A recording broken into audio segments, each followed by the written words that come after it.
curious to talk to you for a long time. Convicted killer Lori Vallow Daybell sitting down exclusively with True Crime Arizona, days ahead of her trial here in Maricopa County.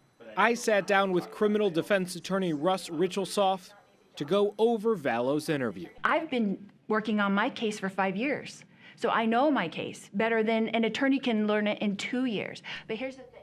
Do you agree with that? Does she know her case better than attorneys could know her case? Yeah. In the timeline that she was given. I would say yes, that's true. She probably hasn't reviewed all of the discovery. I mean, she lived it, so she has that experience, but she may or may not know and be familiar with all of the evidence against her. While Vallow Daybell does have a legal team, including an advisory council, she says her desire for a speedy trial contributed to her decision to represent herself.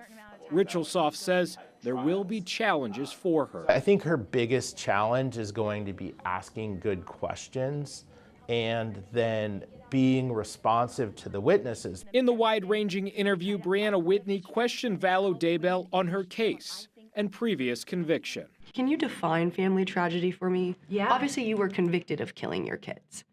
Where does that disconnect? Wrongly convicted. You believe wrongly convicted? Absolutely, 100%. But it's what Vallow Daybell didn't say that Richelsoff says could offer some insight on how the trial will unfold. She's able to limit herself, like when, her legal team says, hey, you shouldn't answer this question, she stops and she doesn't answer the question. So she is taking their advice. It appears that she's cooperating with them. It appears that she has a collegial relationship with her advisory council. So that's good for her because, if she's going to stand any chance in this trial, it's because, she's going to take their advice. Do you plan to take the stand yourself in your own trial? Haven't decided yet. Don't need to decide that. Legally, you don't have to decide, so we're going to see how it goes.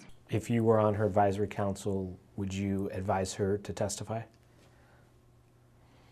Given the fact that she's also acting as her own attorney? So I don't know. So her attorneys, her advisory council has an advantage that I don't, which is that they've had privileged conversations with her. Richelsoff says there's a high likelihood prosecutors watched this interview too and could use parts of what Vallow Daybell said here against her. But it's the opening statements that begin on Monday that Richelsoff will be watching closely. It'll be interesting to hear what she has to say. Is she going to present a specific defense in her opening statement, or is she going to limit her opening statement to reasonable doubt?